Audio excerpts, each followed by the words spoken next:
né, sem citar nomes, mas tem aí uma das maiores empresas desse segmento de meio de pagamento, andou recentemente comprando empresas aí dessa área, né, da nossa área aí de pagamento, e eu vejo assim, o cara lá que já vendeu uma vez, vendeu agora a segunda empresa, falando, cara, o dia que acabar meu contrato eu vou embora. Puta, cara, então acho que isso tinha que estar muito claro antes. Fala, cara, qual que é o seu apetite? O que você pode me agregar?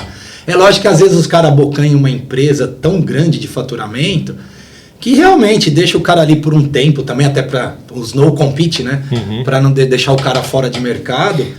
Mas, cara, faz parte do jogo, né? Legal. E na Salos lá, como que foi quando a Salos foi comprada pelo Banco Safra, né? Foi, acho que, um M&A bem comemorado aqui, assim, uma aquisição, né? bem comentado.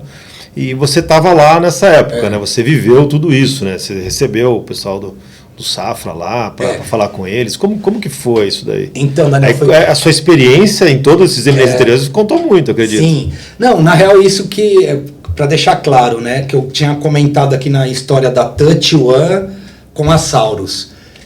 O Luiz... vou contar bem rapidinho a história da Saurus. Devia, acho que 20 anos, para trás. Era Progercom, era um blocão, né? Financeiro, contas a pagar, receber, tal. E o PDV e emissor de nota, ainda as notas de formulário. Eram 2 sócios, o Eirimar e o Luiz. E os caras saíram na porrada mesmo. Só o Luiz. Saíram na mão mesmo, o Eiri e o Luiz. E aí o Luiz literalmente quase infartou. Não nas porradas. Infartou de trabalhar muito, se dedicar muito. Ele falou, puta, cara, eu quero... Porque atendia cliente final. Aí ele pegou uns caras aí de mercado e falou assim, cara, fazer o seguinte, tudo que vocês... Outros caras que trabalhavam com software, né? Tudo que... Ele rompeu, né? Progercom. Aí ele criou a Saurus. E aí ele falou, tudo que vocês quiserem de recurso num PDV, num RP, vocês me falam, eu vou desenvolver, eu vou fazer tão bom quanto ou melhor, e vai ser mais barato, vocês me falam. E aí começou a Saurus. O Luiz arregaçou as mangas lá e se trancou o tempo e aí eram, acho que uma meia dúzia de moleque lá, caras de confiança, e juridicamente a Saurus era da mãe do Luiz e do Luiz. Aí depois, nos méritos, né, o Davi, que é o Dev, né, também, o Luiz é Dev também, e o Davi também é outro gênio. E aí o Davi alcançou participações na empresa, né, o Davi alcançou participações. Aí eu acho que nos 2020, 21, 22, a mãe do Luiz saiu, né, do contrato, aí a empresa do Luiz, ficou do Luiz e do Davi. Certo. E aí que eu falo que é o seguinte, ele comprou a Touch One, né, juridicamente, e foi como eu falei, ele falou, cara, eu quero você aqui me ajudando, assim como outras pessoas, né, que estavam, o Eire, a Crícia, outras pessoas, tinha um cara de bastidor que levava muito cliente, e aí cada um tinha o seu acordo lá de gaveta ou escrito, tanto que eu também tinha um contrato, aquela história, eu já cheguei na Saurus querendo vender a Saurus. Ô Luiz, vamos vender, né? Mas era um desejo do Luiz também, né? Lá, não, assim, logo que eu cheguei, meio Luiz... Você começou a mostrar pra ele a possibilidade. Não só mostrar, eu acho que ele, assim, também cansado, cara, cansa, né? Sim. E aí ele tipo, cara, se eu vender, eu vou fazer, sei lá, eu vou vender camarão na praia, não sei. E aí eu literalmente eu mandei um contrato para ele que eu venderia a Saurus. Um contrato lá de M&A, cara, eu sou o cara que se alguém ligar tem que falar comigo. E nunca foi assinado esse contrato, enfim. E aí foi quando o Luiz falou, mano, e eu toda reunião, eu falei, Luiz, vamos vender. Aí, eu tô falando isso bem no comecinho, né, que eu cheguei em 2019 para 20. E eu tava passando por um processo difícil, que eu tava me separando, cabeça a milhão, um monte de problema, tinha montado uma loja, perdi 2 milhões, enfim. Caramba. Tinha perdido, enfim. Minha cabeça estava meio a milhão. E aí, conclusão. Aí, peraí, a gente tava aí, agora eu me perdi. 2019, você estava com... Não, que eu tava falando... Você tinha acabado de chegar na sala. Não, eu tinha acabado de chegar. E então foi um processo, é fácil às vezes contar do mérito da venda, mas, cara... tava num processo até financeiro, eu tinha um patrimônio grande, puta casa na praia, imóveis, tinha 10 milhões de patrimônio e ao mesmo tempo eu não tinha dinheiro no meu bolso. Sem liquidez ali. Porque estava lá travado, processo de separação, judicial, não podia, mó rolo. E deixei carro com a ex-mulher, tal, e cara, eu ia pra Saurus, às vezes eu comia um pão de queijo com café lá e passava. Lógico, né? Vendedor, ô Luiz, vai pagar meu almoço hoje? Tal. E também, mesma história do Eugênio. Eu negociei um valorzinho e tinha que crescer para ganhar uma grana, né? E então foi essa a história, né? Literalmente eu não era o fundador, dono, nada. Era o Luiz e o Davi que literalmente eram os donos. Mas dá para dizer assim que você fez a coisa acontecer, né? Você plantou a ideia, você que achou o Safra, o Safra que achou vocês? Não. Então, isso que eu... Para esclarecer, cara, eu sabia meio de bastidor. Não, aí só para voltar um pouco, lembrei o que eu ia falar, desculpa. Aí que aconteceu? O Luiz chegou para mim e falou, cara, você sacou? Aí eu entrei no DNA da Saurus. Eu entrei no DNA. Né, era uma família ali, cara. Galera, um dos maiores revendedores era o padrinho de casamento do Luiz, do filho dele. O Luiz era padrinho de casamento do cara. A mãe dele cuidava ali do financeiro, né? Galera que trabalhava, um casou com, sabe? Tinha ali, Aí ele falou, cara, você sacou? A Saurus nunca vai ser vendida. Aqui é uma família. Só que aí, por quê? Cara, voando, né? Dobrando de tamanho, virando um reloginho. Tinha um bom software, tinha uma boa proposta. Sem licença, daqui a pouco era 200 por mês, daqui a pouco 300, 500, 600. Todo mês subindo licença, a empresa voando. Todo mundo falando da Saurus em feira, né? Começou a virar uma empresa que a gente parou de vender. A gente começou a ser comprado, né? As revendas chegavam até nós. Só pedindo licença. Chega, quero ser parceiro. Mas e isso aí, tudo fruto de um trabalho de criar um canal de revendas. A Cris veio da Daruma, ela já conhecia canal, né? Eu também conhecia canal, o Eire também. Então, aí entrava esse lance de opa, esse pode, esse não, isso sim, atendimento, aí montando todo o lance de não furar canal, né? E vamos respeitar, não, zero. A Saurus era uma empresa 100% canal. Zero, não tinha um faturamento na ponta, zero. Sempre o canal. Se ligava um cliente lá, da onde? Canal. Tem até que respeitar regiões de canais, às vezes na mesma cidade 2 caras querem olhar isso, tal. Então aí ela voou, né, cara? Ela cresceu, e Autocom, os stands. E o que aconteceu? O lance do DNA, é o que a gente fala. O que eu falo hoje sobre o lance do DNA do empresário? Cara, era um bando de louco, porque assim, Saurus tinha geladeira, cerveja, e toda sexta-feira, meio-dia, papai, galera voltava do almoço, e aí vinha as revendas, cara, encostava e, cara, lógico, não é bagunça, nada disso, mas, cara, e era legal ali. Gerava uma conexão. Chegava a galera, uma conexão, aquele espírito startup, molecada chegando, sabe? Tinha cara lá que cara ganhava 30 pau, um dev. O cara era valorizado, né? Bacana. Então, e o espírito, o que eu mais admiro, cara, assim, eu vejo muito empresário. Cara, Bematec, por que a Bematec deu muito certo? A gente não fugia dos problemas. Por que a Saurus voou, cresceu? Sábado, domingo, todo mundo tinha que atender ligação. Porque o cliente, ele quer ser atendido. O revendedor que está lá na ponta, mano, o PDV parou. Não gera o relatório, cupom, NFC. O cara tá lá no cliente, na frente do cliente. Alguém tem que atender. Sim. Né? E então, assim, o Luiz sempre foi um cara que o celular do cara 24 horas ligado. Né? O nosso, a gente às vezes não tinha tanto conhecimento técnico para resolver. A gente vai pegando a manha também, clica aqui, ali. Mas quando não tinha, o próprio Luiz, aquele cara que é importante, atendendo, liga lá, dando suporte. Ou pegava o gerente, né, do suporte, o Ismael. Isma, cara, esse cara aí, liga aí. Então, meter as caras, sabe, cara? A gente metia a cara mesmo de atender e não tinha. E detalhe, tem um projeto, virava à noite integrando um hardware novo. Para conseguir. Sábado, não tinha feriado, era trampo mesmo, cara. Assim, então... assim, como o próprio Luiz chegou à conclusão, não dá para tocar a vida desse jeito. Mas em algum momento da vida isso é necessário, né? É necessário. Você ter esse esforço para você chegar. Eu estou nessa fase, você vai conhecer o meu projeto novo. Bacana. Mas aí, como que o Safra chegou então, no Sauros? Aí eu vou te falar tudo de bastidor. Eu não fiz parte, tá? Tá. Eu não fiz parte, assim. Eu soube porque foi um grande amigo meu que intermediou. E foi em dezembro de 22, né? Que foi para o mercado que o Safra tinha comprado. As tratativas começaram na Autocom. De repente eles já foram lá, sondaram, viram. Para falar a verdade, é aquela história, a mesma coisa, de repente a Transire aqui, eu tenho uma puta ideia legal que eu tenho, por exemplo, no Direct Pin da Transire, que os caras nem visualizaram.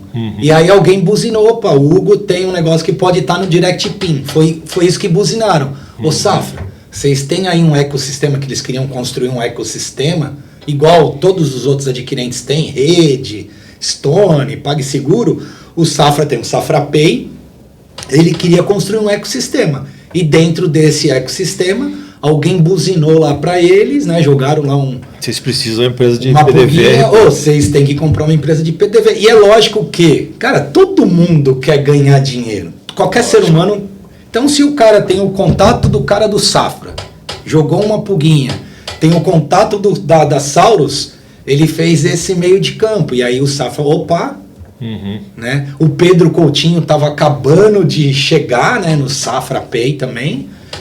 Então meio que... Então durou isso, né? Começou em março, abril, na Autocom. E em dezembro rolou. Legal, né? Em dezembro, foi rápido então. Foi. E aí, o que eu sou... Quer dizer, eu soube depois de todo o processo. Tinha só mais uma empresa meio que concorrendo ali. Estava sendo avaliada, né? 2 empresas de mercado. E essa outra empresa, eu sei, né, dos bastidores também, o cara tinha algumas coisas que ele estava preparando ainda, uns recursos que o Safra pedia, algumas coisas que achava essencial, não sei se alguma integração com o Safra Pay, mobile, algo do tipo, e o cara não... Conseguiu... Acho que o cara valorizou um pouco, tá ligado? O cara deu uma valorizada e o Safra, opa, a galera lá da Saurus é mais humilde, gente boa, vou com esses caras aqui, mais fácil né? por aqui, né? Interessante. Eu acho que foi isso. Você sabe se eles tiveram que contratar algum consultor para auxiliar nesse processo? Então, o cara que fez esse processo, ele era especialista em M&A. Tá. Ele era um cara de mercado, não do mercado de... Quer dizer, hoje ele está, inclusive, numa empresa de M&A também, coincidentemente. Mas ele era um cara desse mercado, de meio de pagamento, TEF, já criou produto no mercado e era um cara que já estava nesse mercado também, né, financeiro. Entendi. Aí ele ajudou muito, mas aí contratou também um escritório que tinha já um certo relacionamento com o Safra. Opa, é mais fácil. Porque daí até o produto ele já está mais...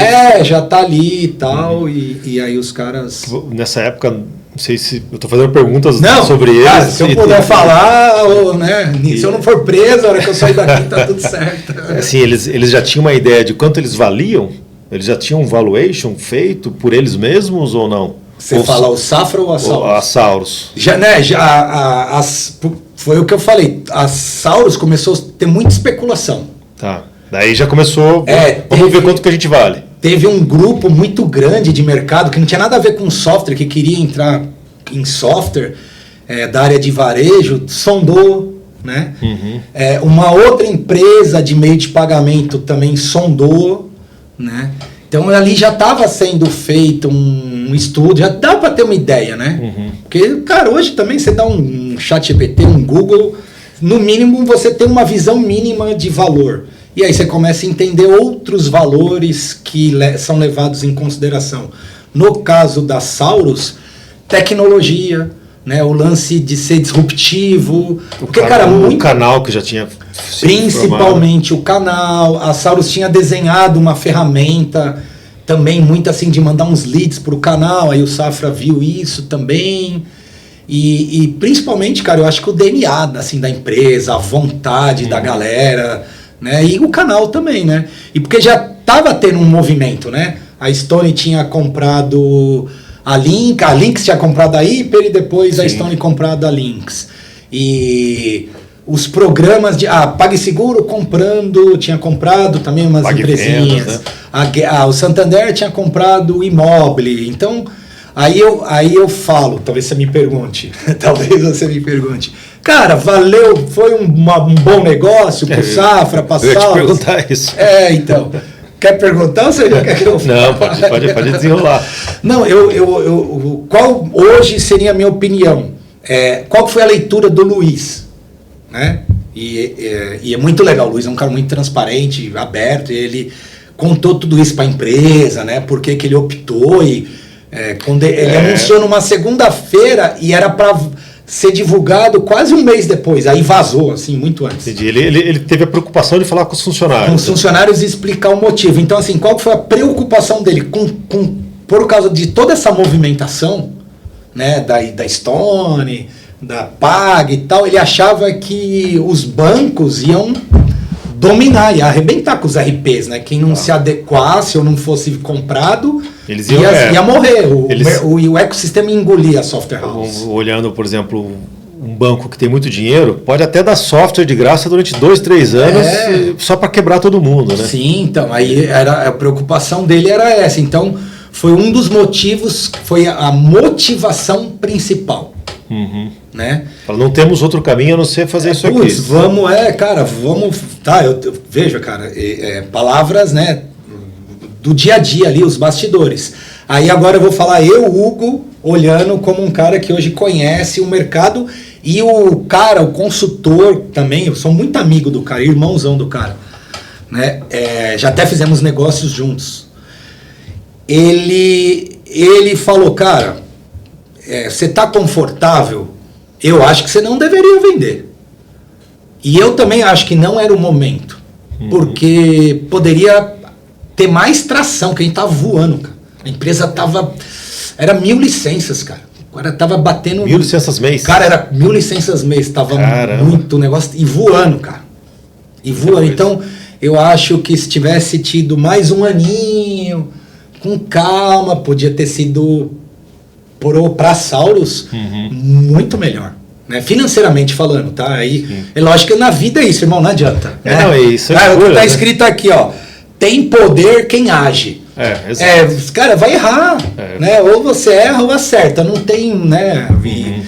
Mas ele tomou uma decisão e beleza, não foi ruim para Saurus, para o Safra, foi uma experiência, foi um burburinho no mercado, né? Cara... E aí o que eu falei, foi numa segunda-feira que o Luiz chamou toda a empresa e contou, aí falou, isso vai ser publicado numa segunda-feira. Cara, e publicou na quarta de manhã, eu tava descendo para São Vicente, juro, cara, até hoje. 900 WhatsApp. Todo mundo. O que aconteceu? Vendeu. O cara mais feio, virei o cara mais bonito, todo mundo querendo saber. Vamos falar, vamos conversar, vamos tomar um café. CEO de empresa que nem respondia meus WhatsApp. Tipo aquela história, né, quando você dá uma cantada numa menina, tipo assim, oi gata. Aí um ano depois ela descobre que você ganhou na Mega Sena, oi gato, né? Tipo isso, né? Bacana. E para você foi bom, assim, tanto financeiramente... Esse movimento aí da chegada do Safra foi bom, que a gente até sabe o que aconteceu depois. Você não ficou tanto tempo na empresa, né? Na real, o que aconteceu? Como era um cara... Na real, assim, a Saurus era muito informal no sentido de... eu emiti uma nota, né? Eu era PJ e tal. E tinha lá, cada um tinha os seus acordos. E aí, quando entrou o Safra, cara, eu virei CLT. Eu tinha uma conta no Safra, né, cara?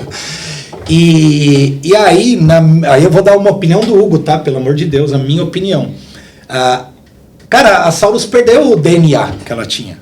De garagem. Muita interferência da gestão do banco, que é muito mais... Veja, não estou criticando, cara, cada empresa tem a sua política, né? O Safra tem lá, cara, um dos maiores bancos do Brasil, né? Quem sou eu para falar? Mas no ponto de vista do que era Saurus, de tipo aquele espírito de garagem, né, startup e tal, aí teve que ela se encaixar, né, num compliance do banco que deve ser. Compliance, né, tal. Então, mudou.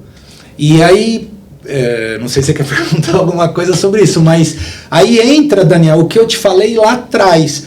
Quando eu optei em ser empreendedor, por que eu optei? Porque eu não que eu não consigo, pô, eu tive essa escola de me submeter a regras, política da empresa, multinacional, mas eu não tenho muita paciência, sabe? Eu sou um cara muito dinâmico, puta, eu quero fazer, eu não gosto de ficar, puta, um cara, eu tô vendo uma coisa tão óbvia pra gente fazer uma coisa muito legal e o cara lá, fazendo nem dando bola, vamos ver, né? Aí muita opinião, e aí o que aconteceu?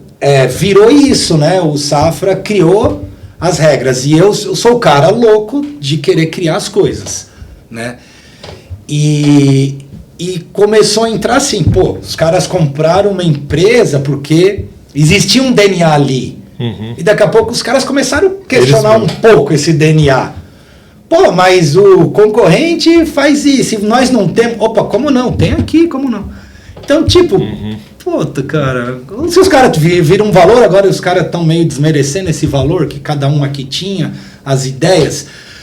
E aí entra aquele meu problema da inquietação. Né? Aí eu comecei a ficar assim, mas foi muito legal porque eu comecei a fazer reuniões com mega clientes, né? Próprio Pedro Coutinho já acompanhou o cara em reunião, a galera da diretoria, então isso foi muito legal. Só que aí eu já cheguei à conclusão, falei, tipo, mano, isso não é meu, é dos caras. Se isso dá certo, é dos caras, eu vou ter meu salário, meu prêmiozinho, não é meu. Né? Deixou de ser também do Luiz. Deixou, é uma realidade, era o filho dele, o amor da vida dele, deixou de ser, né? É dos caras, alguém comprou aquele amor, né? Bacana.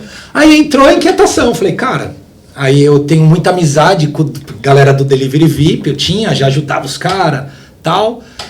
E aí eu recebi uma proposta ali de fazer uma parceria, uma mentoria, acelerar também, né, o crescimento do delivery. E, cara, eu fiz um acordo que eu ganhava muito menos do que eu ganhava na Sauron, mas não é sobre grana, é sobre o propósito, acreditar, e o projeto, acreditar. E eu comecei a ficar muito travado. Entrou vários fatores, cara. Eu fui para São Bernardo, eu era pai e mãe, fiquei 4 anos com a minha filha. E aí eu tinha ido para São Bernardo, uma vida um pouco mais tranquila. Eu ia para Sauros uma vez por semana, cada 15 dias, home, né? A Sauros era mais de boa nisso. E quando entrou o Safra, começou uma agenda frenética. Aí eu voltei para São Paulo e aí comecei, cara, tem que cuidar da minha filha. E aí já começou, mano, chega tarde, às vezes... Puta, o primeiro evento da Tectoy eu ganhei o Atari, né? Sim, eu fiz uma frase lá. Puta, cara, eu cheguei em casa 3 da manhã, minha filha teve que ficar na casa não sei de quem. Puta, aí eu falei... E aí o Delivery é uma empresa do Rio Grande do Sul, que eu ia ficar de home. Entendi. E aí foi a opção, cara. Não foi nada a ver, assim, de questões, de nada. Foi por coisas da vida mesmo e pelo desafio, né? De um novo desafio, né? Mas isso é uma coisa que o dono de software house tem que se preparar, né? Ele vendendo a empresa, ele vai deixar de ser o chefe da empresa. É aquele que decide as coisas e que fala, vai ser do meu jeito. Meio que acaba isso. Ele tem que entender que agora tem alguém, ele responde para alguém, né? Cara, é a história do jogador de futebol, que a carreira, os caras terminam jovem, né? Se o cara não tiver uma boa cabeça, o cara pira, né? Então eu acho que é mais ou menos isso mesmo, porque o cara criou um filho ali e ele agora está entregando o filho, né? E ele vai ter que ter essa consciência que ele vai ainda ali estar meio de padrasto por 1, 2, 3 anos e que aquele filho já era. Ele vai ter que, né, como diz a Bíblia, a palavra de Deus, né, ele tem que ter uma visão, ó que legal, ó esse insight aí. Ele vai ter que criar o filho como flecha, cara, pro mundo, né? Então ele vai ter que criar a software house entendendo que é uma flecha, cara. Ele vai disparar essa flecha em algum momento e já era, é pro mundo, cara. Vai ter que a software da house do cara vai ter que voar e já era. E geralmente esses contratos eles pedem até pro dono ficar lá 2, 3 anos. 2, 3 anos. Dá um gatilho, né? Às vezes eu te comprei essa empresa por 100 milhões. Pô, se você atingir, te dou mais 5, 10, 20, 30. Eles é legal dar um motivador, um gatilho, né? Pra ele, porque muitas vezes o cara vende no PowerPoint, né? Ó, meu crescimento é esse, né? E daí ele fala, tá bom, se você chegar aqui, a gente te paga isso aí. O restante aqui. Eu acho que vale 5. Faz o seguinte, cara, eu não vou te dar 5, eu vou te dar 4, mas se você atingir aqui, eu te dou 10. Um total de 10, é isso, né? Então, que eu acho que tem muito cara que também tem aquela visão assim, eu vou vender e vou pra praia, pescar, ficar tomando água de coco lá, e não vou fazer mais nada na vida. Cara, é a mesma coisa, Daniel, 10 milhões é um puta dinheiro, vamos supor, 10 milhões é uma grana legal.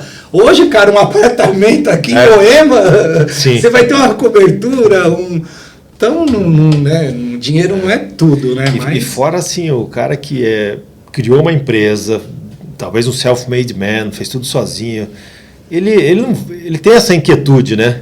Aí você fala, agora você não vai fazer nada? Não, acho outra coisa para fazer, né? Mas que, inclusive, esses contratos também impõem ali uma cláusula de não compete. Então, ele não pode, eu vou fazer outra empresa igual. Não vai poder.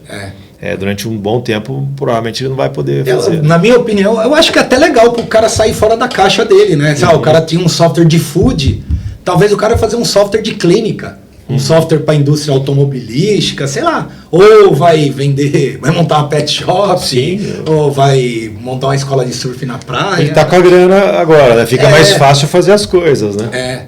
Ou o cara pode, se o cara tem uma mente de empreendedor, vou pôr um dinheirinho aqui numa empresa, noutra, num negócio aqui, né? Então, investir hoje mesmo, o mercado de capital tá pagando bem pra caramba. Cara, eu tô vendo muito uns vídeos de uns nômades, né? Que vai lá pra Ásia, Tailândia, né? Aí eu vejo aqueles mega empreendimentos, falam que o Sheik lá deu 10 bi lá num dos maiores hotéis de 6 estrelas. Cara, 10 bi. Cara, é o propósito, né? O cara quer ter o prédio grande, mas não é sobre dinheiro na realidade, né? Sim. Porque, cara, 10 bi, já pensou, ou que seja milhões, então não é sobre grana, né? No fundo é isso, né? No fundo não é. Acho que quando o cara sobe de um nível ou rompe, realmente... o dinheiro deixa de ser o diferencial. Você vai chegar hoje pro Marcel, que vendeu a Bematec, e falar, Marcel, você quer pôr aqui 100 milhões que você vai ganhar mais, pode ser que você ganhe 1 bi? Para ele já tem um monte de bi aqui, né? Cara, então... Falar do mercado brasileiro de automação, a gente vê que aqui no Brasil tem muita software house, né? Talvez se a gente for nos Estados Unidos, não tem esse número de software house. Com certeza não tem, né? Por que você acha que aqui no Brasil a gente se pulverizou dessa forma? E se isso em algum momento vai começar uma aglutinação muito forte? Ou se já está acontecendo isso? Cara, eu vejo, não sei se você vai concordar, e eu nem tinha pensado nisso. Veio na minha mente agora. Eu acho que isso tem a ver com o brasileiro. Tá. Porque o brasileiro já nasce empreendedor, né? A situação do Brasil... ou o cara é um funcionário de carreira, ou um CLT, ou nem sei quanto que tá, 60% do Brasil hoje vive metade do Brasil vive na informalidade, né, como o PJ, se eu não me engano os números. E então eu acho que isso deve-se ao próprio brasileiro, né, que o brasileiro tem esse DNA de empreendedorismo. Então, pura e simplesmente isso. Porque tem muita oportunidade. E o Brasil é muito grande. Sim. E eu também acho que apesar de ter muito software... Porque assim, Daniel, não sei se você percebeu, eu sou um cara da época de vir aqui na Avenida Paulista e você atende o lado par e você o lado ímpar. Rua, campo. Bora, vamos bater perna. E minha esposa está aqui, a gente viajou agora... 3 dias de estrada, por quê? Porque a gente ia ficar 1 mês na estrada, a gente pode falar disso, a gente tem um projeto, né, de um instituto, que a gente palestra, tá, bem legal. Eu fui para Sergipe, Alagoas, Pernambuco, Rio Grande do Norte, Paraíba, e a gente ia ficar 1 mês na estrada, né. Eu não deixei de tomar um café com uns 2, 3 caras, mesmo estando de bermuda, regata, na praia, né. E eu tive que voltar antes, enfim, minha filha se internou, minha mãe. Mas, então, vou voltar na sua pergunta da software house. Cara, eu viajei, eu tô na rua, cara. Tem muito cabe mais software house. O Brasil tem os números, eu não sei os números, mas os caras principalmente os caras de maquininha, de cartão e tal, né, as adquirentes... O Brasil não está, sei lá, 30% automatizado ainda com maquininha. Eu concordo. Né? Eu tive... A gente que é empresário, onde você vai, você vê oportunidades, processos que podem ser melhorados, né? E sabe uma coisa que me deixa inconformado? Assim, qualquer praia que você vai, o cara vai tirar o seu pedido de cabeça, ele vai anotar num papelãozão lá, cheio de quadrado, assim... E sendo que a gente já tem as Smart hoje ali, que dá para ele fazer uma automação. Manda pra cozinha do cara, não pode ter fritura. Esse case eu manjo muito disso. Não pode ter a fritura na praia, dependendo da praia, não pode. A maioria das praias não pode. Então o cara já tira o pedido ali, já manda pro outro lado da rua, na cozinha, produz já. Não, mas vem crescendo, viu, cara? Eu tô acompanhando, vem bombando. Mas a gente vê muito ainda essa informalidade. O cara que bolar um software que vai embarcado na maquininha do adquirente ali, fazer uma campanha de... Puta, vai ganhar o mercado. Então, na minha visão, se eu não fosse mais fazer a CBR, talvez fosse a coisa que eu fosse tentar... O problema que eu fosse tentar resolver seria esse, né? Mas igual isso, tem várias outras oportunidades que a gente acaba mapeando, né? Cara, então, assim, sendo objetivo na sua pergunta, cara, o Brasil é enorme.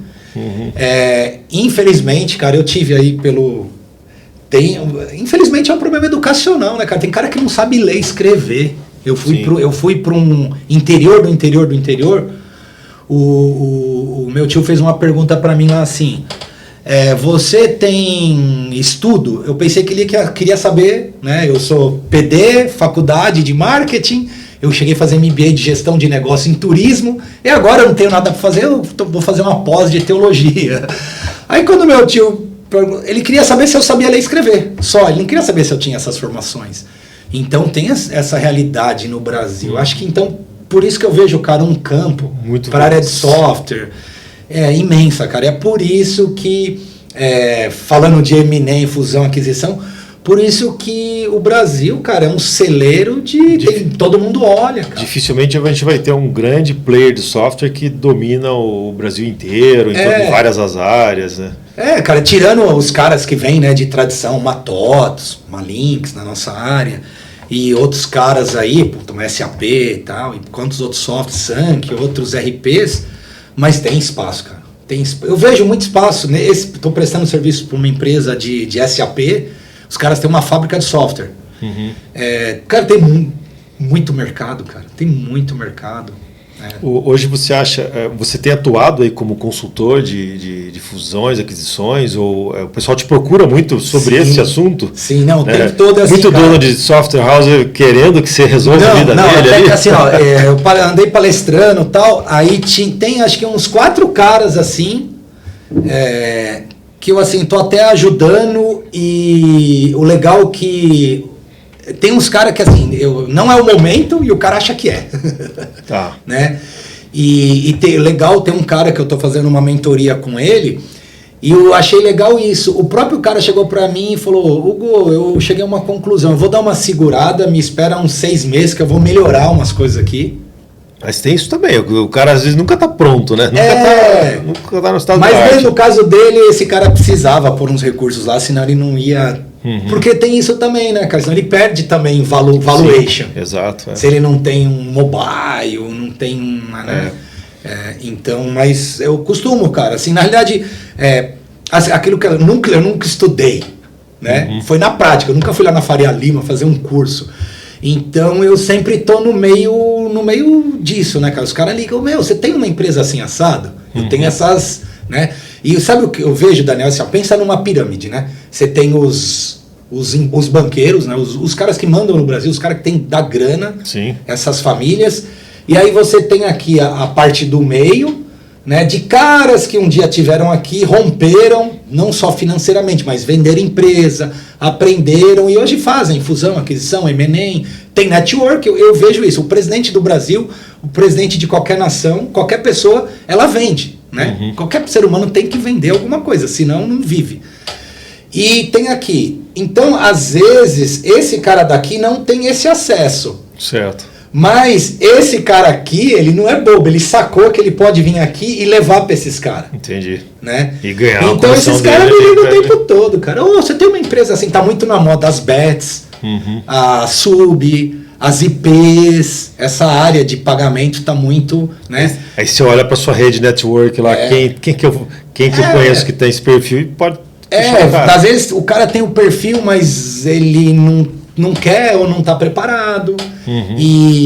E agora, recentemente, eu tô com uma demanda de um software de supermercado. Só que também é difícil, cara, sabia também? Sim. Porque o cara já vem com aquele papo assim: eu preciso de uma que tenha 50 milhões, que dá 3 cambalhotas. Coisa muito grande, né? Não é nem só grande, né? Uma especificidade muito ali que... né? E, cara, ó, vou falar, tem cada... a gente brinca, né? Tem cada cara aí no mercado que, pelo amor de Deus, né? Ano passado eu cheguei a vender tipo uma subadquirente, ia ganhar um dinheirinho legal, né? Eu vendi. O cara, tô viajando. Pra assinar, né? Não posso assinar, tô viajando. Aí você me explica agora. Cara, tá tô acontecendo. Te mandando no seu WhatsApp, irmão. É só... Não, mas o cara acha que tá sentado na sala dele, abrir um note. Não dá pra entender. Cara, eu fiquei assim 15 dias, aí perdi o negócio. Porque o cara não assinou. Puta, esse cara deve se arrepender até hoje. Não era muita grana, assim, mas porque hoje os caras buscam, né, nessas compras, buscam muito as homologações. Então é coisa de 5 milhões, né? Às vezes ele está comprando a empresa por causa de uma homologação que ela já tem. Da certificação. Curioso. Hoje, Visa, a Visa demora muito, está demorando um pouco aí agora com esses compliance, segurança, tudo isso está acontecendo no mundo, está um pouco mais demorado para os caras ter, principalmente Visa.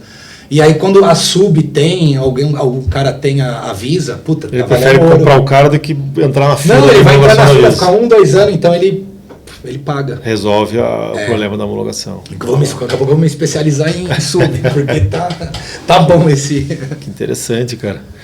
Bom, vamos lá. Deixa eu ver aqui que eu não te perguntei. Como estamos de tempo aí? Porque a gente pode esticar ou diminuir. O tempo tá de boa, assim, né? Para esse empresário aí que estava naquela situação lá no TBC, né? Que tá sentadão lá. Que não está no TBC ainda, mas que tem esse sonho aí de fazer um valuation, de saber como é que está o mercado, se a empresa dele é interessante ou não para o mercado. O que você recomenda? Ele pode falar com você? Como que ele pode começar a falar sobre esse assunto? Cara, assim, eu falo assim, primeiro, falando por Hugo, por que eu acho que eu tenho sucesso? Porque eu sempre fui um cara que, sem esperar nada, eu sempre ajudei. É um princípio cristão, né, cara? Eu sempre ajudo o próximo. Cara, qualquer pessoa não importa. Não vai... Cara, eu precisava... Ontem mesmo, um cara me ligou e falou, putz, cara, eu não paguei stand na Autocom, você pode me indicar alguém da PagSeguro? Aí eu mandei. Deu uns 2 minutos ali. Eu falei lá, não sei com quem, mas eu ainda tô vendo... E alguém deu gin, você pode me indicar? Cara... Fala a verdade, é um lance, é um network que, cara, eu conquistei, eu podia falar, não posso, o cara, vou. Ele pode olhar assim, ele só mandou uma mensagem, mas não é isso, né? Você sabe que você está queimando um cartucho com os dois lados ali, até correndo um certo risco de quem você indica. Então, e aí, tem cara... muito valor, né? Então, o que lança? Quer procurar o Hugo para fazer um M&A? De boa, porque eu sou um cara de coração aberto para ajudar quem precisar. Até, cara, uma vez eu fiz uma mentoria para uma mega empresa aí da área de pagamento. Igual a gente está aqui, cara, eu faria reunião até de graça. Eu fiquei 2 horas com os caras me pagaram uma bala de grana. Demorei 60 dias para receber, normal, mas... Mó bala, eu falei, cara, eu falei até de graça isso aqui. O cara ficou contente, né? E foi legal, um monte de informação. Então, o que eu falaria, cara, vai estudar, tentar se informar sobre, para você ter uma certeza, eu quero, né, fazer o M&A, é isso que eu quero, e entender, né, exatamente o que a gente estava conversando aqui. Cara, a hora que você vender isso aqui que você criou, não é mais seu. Porque, cara, assim, tem um cara que eu estou fazendo mentoria para ele. Sem brincadeira, eu já tô até desistindo. Juro. Eu acho que eu não quer ao mesmo tempo. 8 negócios pro cara. Sem brincadeira, os 8 eram ótimos. Os 8. Acho que 8, exato, 8. Ótimos. Só que o cara, olha só o que o cara quer. Ele quer vender uma parte da empresa dele, não tem problema se é a maior, ou 90%. Ele ficar com 10%, ou 20%, ou 30%, enfim. Só que aí ele escolhe, né, o cara que quer comprar ele. Nossa. Ele quer que esse cara tenha um mega DNA. Ele quer que você traga vários compradores. Ele quer que Jesus Cristo desça, né, reencarne. E aí o cara quer que esse cara que comprou a empresa dele, que a empresa do cara vale uns 20 milhões, faça valer 1 bi. O cara faça, que vai comprar ele. E que esses 10 que ele vai continuar tendo, né, como sócio, vai valer 100 milhões, né, no futuro. Então o cara quer ganhar agora, quer ganhar depois, ele quer tudo, cara. E eu já vendi o cara umas 8 vezes, e esse é o problema. Eu também me queimo, porque eu tenho... Sim, lógico. Né, os meus canais, os caras, trouxe esse cara aqui, esse cara... O cara vem, eles apresentam a proposta e o nego simplesmente cara, tempo, dinheiro, network, então, mas esse é o meu coração, né, cara? E vou falar que eu fiz tudo isso de graça. Lógico, eu ia ter ali uma participação, tá, uma intermediação, também coloco umas regras. E outra coisa que eu faço muito, cara, eu ajudo uns caras também a acelerar a empresa e falo, mano, quer mesmo? E ó, tá aqui, ó, você me dá 10%. Aí, mas não 10% da empresa do cara, do que eu te ajudar aqui. Do crescimento que ele tiver. Do crescimento, que aí eu indico as revendas, tal, aí é tudo via portal, mapeado. Então, daquilo ali que eu levei, eu tenho 10%. Então, sei lá, vou dar um exemplo prático. Eu tenho um cara, valia 8, ele já tá valendo 20. E esse cara é bom. Esse cara eu admirei, porque o cara era bem nerd, turrão. Agora o cara virou um puta empresário. Legal. Virou um cara bacana, ele me ouviu, ele tá mais... E aí ele falou, não, Gão, vamos acelerar mais. Tá, não é hora ainda. Ainda não é, vamos. E aí o cara... E porque, Daniel, sabe o que eu vejo? É assim, ó. O cara tem um software, meu software é isso aqui, cara. E isso aqui acabou. Aí falando, talvez, que mercado americano. Lá todo mundo se conecta. Então, eu acho... Qual que é a minha opinião sobre o mercado de software? Cara, se você tem um software e não tiver integração, você tá morto. Sim. E esse eu acho que é o problema dos empresários de software. Cara, meu software é isso. Não tenho tempo para integrar. Ele integra o que o cliente dele pediu. Vai sobre demanda. Não, cara, você tem que ter... Meu, paga 5 pau, 10 pau para alguém, deixa esse cara dentro da sua empresa só cuidando de integrações. Senão a sua empresa tá morta. Imagina um software de food que não tem... Só tem iFood integrado. Não tem o Kita, não tem o 99, não tem outros marketplace de delivery. Vai diminuir muito o interesse nele. Né? Então esse cara, o que ele fez, né, que eu tô ajudando? Mano, ele homologou todas as maquininhas. Ele tinha um software de food, era offline, ele fez online, fez a nuvem, fez um cardápio. Legal. Aí meteu tudo que a maquininha... Consegue ir nas smart POS das adquirentes. Tá quase igual uma PS Controle. O cara fez uma homologação e tá lá empolgadão. E escutando, antigamente as revendas falavam, o cara nem queria. O cara faz live toda semana escutando as revendas. Interessante, olha só que mudança. Olha que legal, o cara mudou o segment, né? A mente do cara mudou. E, cara, eu tô vendo um cara que daqui a pouco, né, vai virar notícia aí no mercado também. Falou, a empresa tal foi comprada, fez uma fusão. Bacana, então é isso que eu falo. Não é só o cara querer, né? O cara tem que ser, não é só o cara falar. Né? Ele tem que literalmente fazer, ele tem que entender que isso vai doer um pouco nele, no sentido dele ter que se reinventar, né? Sim. Ele frequentar mentorias, ele frequentar eventos para fazer network. Você falou isso aí nos podcasts, né? Falou, cara, antigamente eu achava que eu ia para uma feira gastar, né? Não, eu tô investindo, cara, é investimento. Sim. Mano, teve um sócio meu, que eu tinha parceria, ele pagou $15 mil para 15 minutos com o Steve Jobs. Nossa, só para sentar lá e... Sentar, escutar o cara lá... Acabou. Mano, eu teria pago também. Eu falei, cara, eu tive com o Steve Jobs, cara, entendeu?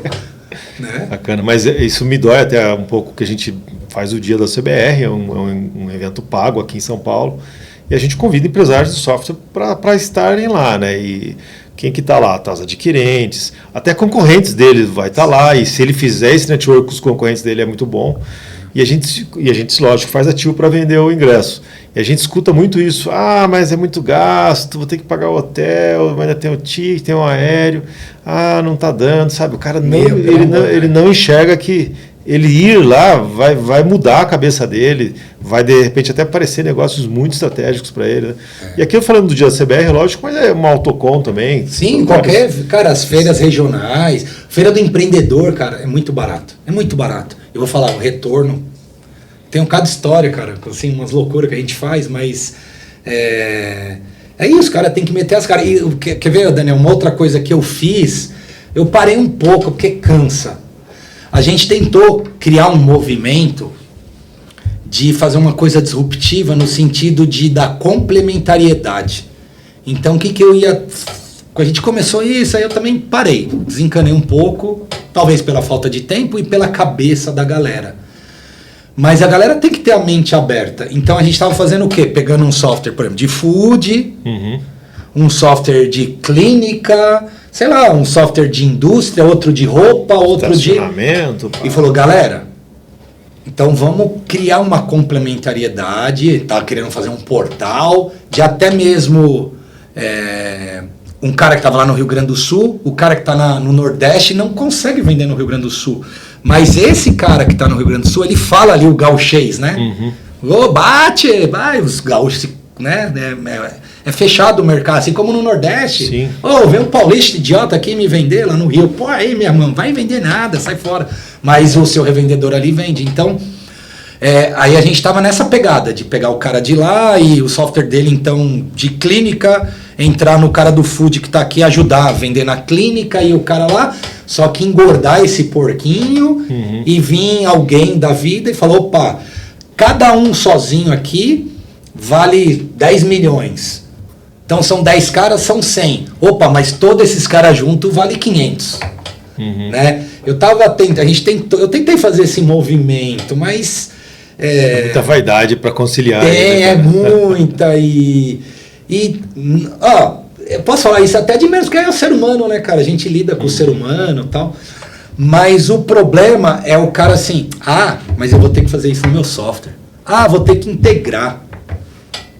Você quer crescer, você quer vender, ou você quer o quê? E aí quando você vê, o cara... Né, nada contra. Aí o que eu falo também, eu sou a favor, você tem que equilibrar a sua vida, curtir sua família e tal. Não, mas acho que mas tem momentos que você... Mas também tem nego aí que trabalha de terça a quinta só, né? Então acho que então numa zona de conforto. Você falou isso lá no começo, né? O cara ele já é o rei da cidade dele ali, já tem uma boa grana, né? Eu me vi nessa situação, cara, assim, quando o ACBR nasceu dentro de uma software house, né? Que eu também fui sócio fundador. E eu tava ali, o ACBR tava ali, eu ganhava, sei lá, 40 pau mês, né? Isso 5, 6 anos atrás. Pô, puta salário, né? Puta nível de vida bom, 2 carros importados. Mas eu não tava contente, não tava me sentindo bem fazendo, ia trabalhar, já, putz, como que vai ser o dia hoje, sabe? Tava sem aquela empolgação, né?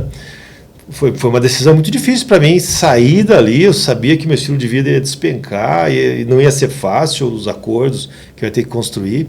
Foi uma escolha muito difícil. Aí talvez com uns 45 anos ainda, que você já está mais cansadão. Quando você tomou a decisão, você falou, mano, que eu vi? Mas depois você vê. E é engraçado que assim, no primeiro ano de vida do ACBR solo, ali eu já, dependendo só da receita que o ACBR tinha, que não era a suficiente nem para pagar a folha, eu tinha que ficar aportando dinheiro na empresa ali para tocar. Isso foi 1 ano e meio, talvez. Mas em nenhum momento eu me senti triste ou falei, puta, fiz merda. Em nenhum momento eu senti isso, cara. Eu falava, não, vamos, vai dar certo. Sabe, chegava empolgado, encontrava o time empolgado. Então, acho que o cara tem que estar preparado para viver isso também, né? Vai ser um conjunto de emoções novos ali, algumas coisas vão mudar. Cara, a gente tem que acreditar. Se nós não acreditarmos em nós mesmos, quem que vai acreditar? Né? Exato, então a gente tem que persistir. Aí quando eu palestro, eu faço uma provocação, né? A zona de conforto nunca foi tão desconfortável. Né? Então... E é engraçado assim, muita gente fala assim, estou buscando um conforto na minha vida. Na vida não tem conforto. Vence aquele que se adapta mais rápido, né? Então o que a gente tem que buscar é assim, como que eu sou um cara adaptável, como que eu consigo lidar com as adversidades de forma rápida, né?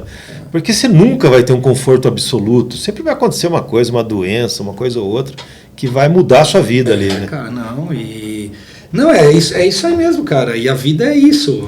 Na real, o que todo mundo tem que entender, no fundo, tudo é sobre pessoas. Porque se você faz um software, é para alguém que vai usar. Se você faz um produto que você vai vender, seja na área de alimentação, é para alguém, cara. Interessante. É sobre pessoas, né? No fundo, e a galera esquece, acha que é uma empresa, é uma máquina. Você tem que entender lá na ponta, na cadeia. Vai chegar aonde, né? E principalmente o legal do software é isso, né, cara? Eu nunca me esqueço que eu sou apaixonado por música e tal. E eu vendi na Saurus, né? Cara, eu sou desses, né? Eu ia com as revendas nos clientes, cara. Você acha que eu tô legal? A revenda, a revenda tá vendendo e tá tudo certo, eu vou ficar aqui só apertando o botãozinho e faturando. Eu ia para campo. Até para ver o potencial dele, às vezes pode ser maior. Né? Aí a Saurus tinha um PCP, né? Que vários códigos que vira né? Bicicleta, né? Tá. Tem várias part numbers que viram um código. Então tinha o PCP. Aí nós vendemos para um cara que vendia aqueles caixa de instrumento musical. Aí você fala, pô, então é só uma caixa, parafuso? Não, mano.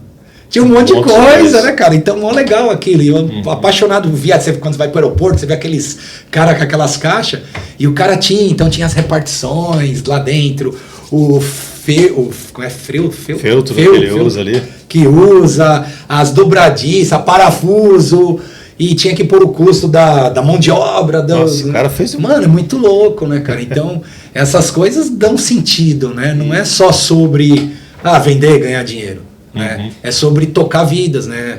Isso que move a gente, cara. Eu tenho amigão meu, irmão, o cara se aposentou. O cara tá bem, tem uma casa em São Paulo, uma casa grande, uma outra casa, e aí casa na praia, casa de herança dos pais também, e o cara se aposentou. Aí o cara falou, Putugão, cansei. Eu vou lá, eu vou pra praia, aí eu vou caminhar, 6 da manhã. Aí faço um café, a mulher acorda, a mulher também tá aposentada. Mano, 9h30, eu não tenho mais nada pra fazer. Eu quero voltar pro mercado, mas arruma um trampo aí. Me divulga aí, vamos... Né, eu quero voltar. Isso, se você chega... Um puta cara, o cara que ganharia 100 mil reais numa empresa. Imagina, você pega um cara desse como consultor, dá 10 contos pro cara e falou, se você atingir umas metas, que também não é sobre... Você acha que um cara desse tá preocupado com grana? Ele tá mais atrás do desafio. Do desafio. Do jogo, né? A galera tem que sacar isso, entendeu? Parar esses feudozinhos da galera, que é tudo pula numa empresinha aqui. Porque assim, Daniel, todo mundo quer palco. Né? E não... Minha esposa fala isso, né? Todo mundo quer palco e quem vê palco não vê bastidor. Mas tem um monte de gente subindo no palco e o cara só fica no palco e atrás da mesa, irmão. Duvido, eu não, né, sei nomes, mas duvido de pegar uma galera aí que anda subindo no palco se sabe o nome de um revendedor. Cara, eu sei o nome do revendedor, talvez da esposa, do filho, eu sei que o filho operou, que o cara perdeu grana ou ganhou, que ele teve um problema, ou que o cachorro dele chama Totó. E é isso, entendeu, cara? Você falou isso, me lembrou muito um livro que eu li, gostei tanto que eu comprei para minha equipe inteira, que é Como Fazer Amigos e Influenciar as Pessoas. É um livro muito antigo, né? É antigão. Mas ele fala justamente isso. Você tem que ter você tem que gostar genuinamente das pessoas que você atende, né? Então você vai achar um ponto de ligação com ela ali, né? Sim. É tipo aquele cara que acorda e fala, bom dia. Bom dia por quê? Cara, olha aí a natureza. Mas tá chovendo, cara. Se não chover, não tem a planta. Então, tem os caras que só vê o lado negro, né, cara? Eu sou o cara, eu vejo tudo, só vejo a parte boa. Lógico que, né, o mercado aí, o Brasil, enfim, cada pancada, mas a gente tem que olhar as oportunidades e ser positivo, né? Senão a gente não vive, né, cara? Sem dúvida. Bom, vou dar uma guinada na conversa aqui. Vamos lá, cara. Vou perguntar. A gente até vou perguntar para você. Vai 2 horas. De surf, né? Você falou que uma vez você me contou que era surfista, porque é um sonho meu ainda aprender a surfar. Eu sei nado em águas abertas, nado em alto mar, né? A gente participa de provas. Então eu acredito que eu vá bem, mas eu nunca consegui encaixar tempo, agenda para começar efetivamente esse projeto. Mas eu sempre admirei muito a cultura do surfista, porque ele constrói toda a vida dele, trabalho, família em volta do esporte que ele preza, que é o surf, né? Até uma mentora que teve aqui no podcast com a gente, ela falou uma coisa que marcou muito bem. Falou assim, primeiro você escolhe a vida que você quer. Depois você escolhe o entorno dela. E o surfista segue isso à risca, né? Então, para ele, nada faz sentido se ele está longe da praia, se ele vai deixar de surfar, né? Mas me conta, como é que foi essa sua experiência com surf? Não, na real, desde moleque eu queria surfar. Aí, teve uma fase, eu passei muita dificuldade. Aí, minha mãe me mandou lá para minha tia, para o meu tio, e eles iam para o Guarujá, né?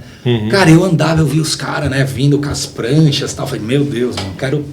Só que eu comecei a surfar depois de velho, com 20... Não, 26, 27, Velhos somos nós. Não, é porque o cara que surfa, ele já nasce surfando. Sim. A minha filha, depois, né, que eu tinha casa na praia e tal, ela já nasceu surfando, né, com a bodyboard dela, tal. Tem agora o filho de um puto irmãozão meu, ele mandou um vídeo, um molequinho, tem 3 anos já. Que legal. Com a prancha e tal. Então, por isso que eu falei, depois de velho. Mas, cara, o que eu falo é meter as caras. Então, o que eu fiz? Eu, primeiro, comprei a prancha. Tem que comprar uma prancha seminova, né? Falando do passo a passo. Vai que não dá certo. Não, né? porque vai batendo, ela bate. Não, no começo é normal. Você ainda tá aprendendo, ela cai, dá um trinco. Então, você já compra uma prancha seminova, né? No meu caso, eu já fui pro longboard. Tá. Eu nunca surfei de pranchinha. Eu surfava de bodyboard quando era novo, mas... E precisou fazer algumas aulas, alguma coisa assim? Não, então, no meu caso, cara, eu fui... Não, zero. Eu comecei a meter as caras. Aí foi a pior coisa que eu fiz na minha vida. Eu me separei. Quando eu me separei, o que rolou? Eu comecei, aluguei um chalé. O cara tava ainda em obra, assim, um chalézinho lá, cara, era um depósito que ele tava fazendo um chalé. Eu depositei 3 meses de aluguel, então não tinha como o cara falar não, né? Aí um belo dia, cara, eu tava aprendendo sozinho e remava, aí conseguia ficar em pé na prancha, mas ainda...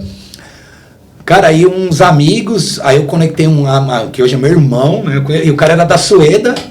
Ah, cara, só curioso. O cara era da Sueda, aí eu falei, cara, eu queria surfar. Ele, mano, eu surfo. Vamos aí, não sei o que, tal. Amanhã, 5h30 da manhã, né? Aí, olha que rolo, cara. Eu sou mó careta. Eu não bebo. Não bebo, cara. Né, outro dia a gente foi num happy hour ali, eu tava tomando água.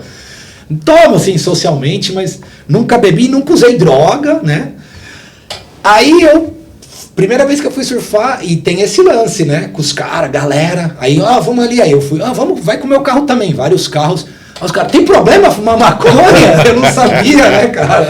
Acendeu um. Eu não sabia, porque é maior perigo. Se a polícia te para, ferrou, né? E eu não sabia, a minha ingenuidade, né? Fuma aí, não tem problema, né? E aí, cara, foi o caos, porque o mar tava grande e eu não sabia surfar. Nossa. E eu nadava. Os caras presumindo que você surfava mais ou menos igual ele.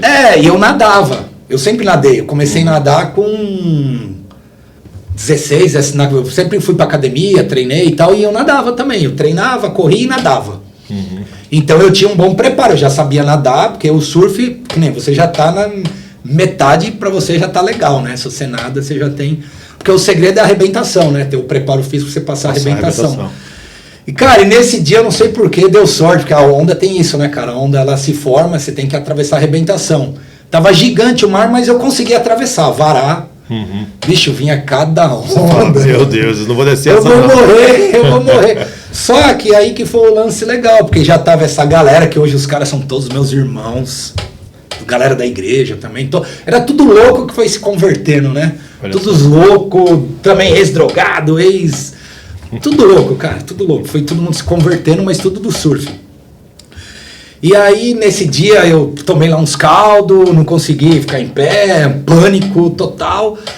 Mas já fiquei loucão, acho, por causa da maconha também, né? Sei lá. E aí eu conectei a galera. E aí foi que eu tomei essa decisão, aluguei. E eu tinha um fanboard, que era 7.4, né? Um longboard tem 9 pés, né? O fan tinha 7.4, lindo e tal. E aí, conclusão, um belo dia, o mar tava meio flat, um amigo meu emprestou um long. E aí eu fui pra cara, fiquei em pé o tempo todo, eu falei, cara, é isso que eu quero. Aí eu comprei um longboard. Só que aí entra aquele lance do quê? Pra qualquer coisa na vida. Prática, treino. E eu caía no mar com esses loucos. Porque os caras já eram surfista. É que assim, eu sou o prego da minha turma. Eu sou surfista calhorda, o Howley. E os caras é tudo profissional, meus amigos. Eu brinco, eu falo, mano, vocês são profissional e cadê os títulos mundial? Cadê o WCT, né? Então os caras tá sempre aí viajando, né? A gente tem as trips anuais. Então, cara, eu evolui muito, cara, assim, nisso. Treinando. E aí agora hoje eu tenho, né, um monte de prancha. E eu tinha minha casinha na praia, de frente pro mar, dentro de um condomínio lá em Boiscanga de Maresias. Eu aprendi a surfar em Maresias, cara. Você tem noção que lugar bem... Baleia, que é mais calmo, Riviera, Baleia, Camburi. Cara, onde eu... Pra quem não sabe, é o Gabriel Medina. É, o Medina, a galera ali. E aí, cara, eu aprendi ali.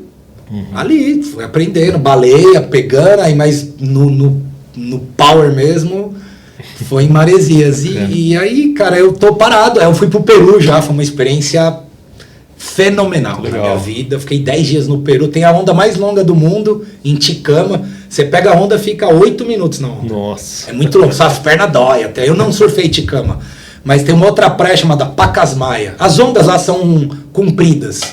Então você fica 1-2 minutos na... A primeira onda que eu peguei lá, cara, ela era... Esse amigo meu que é retardado, o Robson, ele desceu e falou, vamos. Eu tava amarelando, que era um buraco gigante. E aí eu tava aqui, o cara aqui de tão grande que era a onda. Nossa. Mas, cara, e aí muito golfinho, foi uma bonito, experiência, né? Cara, um dia lá, gente, o golfinho é inteligente, né? Travamos, tem muita pedra. Aí os golfinhos guiaram a gente pra fora. Olha, cara, é muita história. Cara, a gente vai embora às 5 da manhã. Você acha que para um empresário aí, não só do software, empresário no geral, qualquer empresário, né? Fazer esportes, ter uma atividade física saúde mental, física, é necessário? Porque eu percebo que o pessoal releva muito isso, principalmente no pessoal da área de informática. Não tem tempo. Não tem o tempo e é um trabalho que ele fica o dia inteiro sentado, né? Então você vê muita obesidade, você vê muito problema cardíaco, às vezes, né? Mas você acha que melhoraria a vida dos caras? Eu acho que assim, pro ser humano, em geral, eu acho que cara, primeiro, eu acho que você se torna mais produtivo. Né? Eu treino todos os dias. Assim. Isso que tá, né? O cara fala, eu não tenho tempo para fazer isso, mas ele tem que se ele fizer aquilo, cara. Ele vai ficar mais produtivo. Meia hora de uma esteira. Pô, não tenho. Cara, sei lá, para um empresário, quanto que é comprar uma esteira? Uma esteira boa. Não ele nada. Comprar, ele compra. Só não usa. Você entendeu? Uma bicicleta. Ou, na realidade, Daniel, o que eu falo é assim, hábitos, né? Então, de repente, o cara vai de carro, vou falar de São Paulo, né? Pô, pega um metrô, porque você sobe escada. Usa escada, Tá, pô, não tá, se você realmente não pôs, não é possível, se é o Steve Jobs, não é possível, não tem tempo, cara, tem que achar. Ou acorda mais cedo, né? E esse negócio de tempo é prioridade, né? O cara que fala assim, eu não tenho tempo para isso. É quase que a mesma coisa que ele falar, isso aqui não é prioritário para mim. Porque se fosse prioritário, ele achava tempo, né? Sim, então, e cara, eu acho que assim, melhora a sua performance. Você vai ter mais disposição. Né? Você, que nem eu me baseio, porque eu sou um cara cristão, né? E tem o Luciano Subirá. Ele é enorme, agora está escrevendo vários livros sobre, né, a parte espiritual ligada à saúde. Viva até os 120 anos, né? Enfim, Jesus Cristo andava tantos km por dia, tal. Ele era gigante, agora o cara tá secão, tá com, sei lá, ele tinha 150 quilos, ele tá com 80, 70 e pouco. O que ele falou? Cara, eu também treino para os meus netos. Pegar meus netos no colo. Então também é sobre isso. Não é só sobre nós. É sobre o próximo. Porque se você tem uma saúde... Primeiro, para não dar trabalho, né? Quando você ficar muito velho. Não dá trabalho, né, para os outros.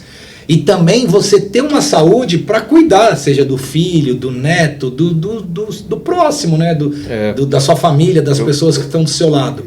Então você fazendo um bem para você... Você está fazendo bem pro próximo, né? Que está do seu lado. Não sei qual podcast que eu vi que a entrevistadora fala assim, qualquer pessoa que a gente perguntar, assim, você morreria pelo seu filho? Nossa, todo mundo responde sim, mas você viveria pelo seu filho?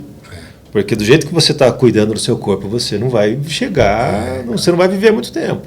Então é um choque assim que a pessoa às vezes não está tendo. Então, quer ver? Olha só, ô Daniel, olha, vamos para uma reflexão interessante.